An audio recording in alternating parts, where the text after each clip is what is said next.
My name is Caroline Williamson and we're in the Lisburn City Library Gallery at my exhibition, which is called the Irish Sea and Slievenaman.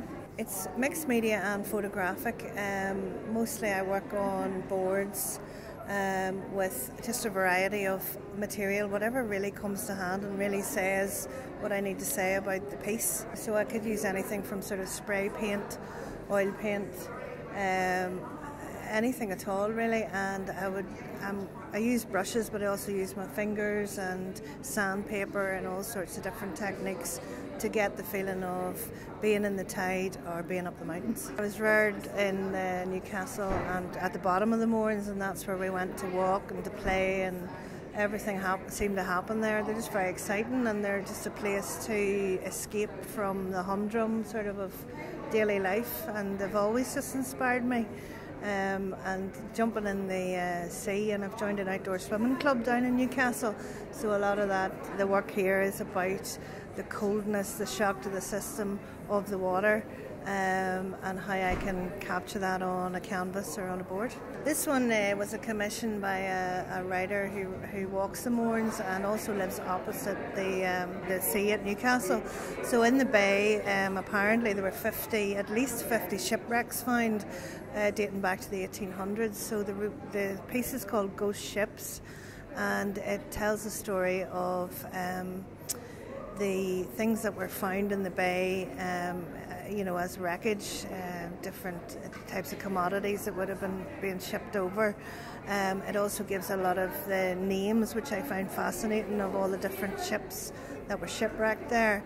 And in the background you have the outline of Dundrum Bay.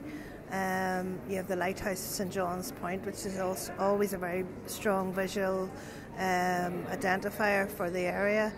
You can see the Sleeve Donard Hotel as well, and the granite walls, the Widows of Widows Row, so it was quite a complicated piece, and quite difficult to bring so many ideas into sort of 6 foot by 2 foot painting, but I think it works well. When I was a child, I would have spent every day in the summer in the rock pool in Newcastle, which is an outdoor swimming pool full of the seawater. Notoriously freezing cold, and a bit of a daredevil thing to do to jump into it. And as I got older and had my own children, I taught them to swim there. But I've always found the Victorian sort of cleanness of the lines in there, and the topography on the walls. It almost feels exotic, but it's extremely cold and extremely Northern Irish, if you know what I mean. So what I tried to do was photograph it first, and then interpret it into how I felt about it. And so in the photographs you can see there is the potential of turquoise blue, even though the water is mostly grey and very cold. There's the strong red of the safety barriers there and the life-saving things, and the strong red of the deep end lettering. And then how I took that into how I interpreted it, which is the painting just to the left of it there. And I've always liked abstract expressionists, artists like Jasper Johns and people like that, so I use that sort of technique. I'm very interested in graphic design as well as fine art, so the lettering became sort of a focus for that painting, as well as the sort of the lines of the barriers that create the swimming lanes.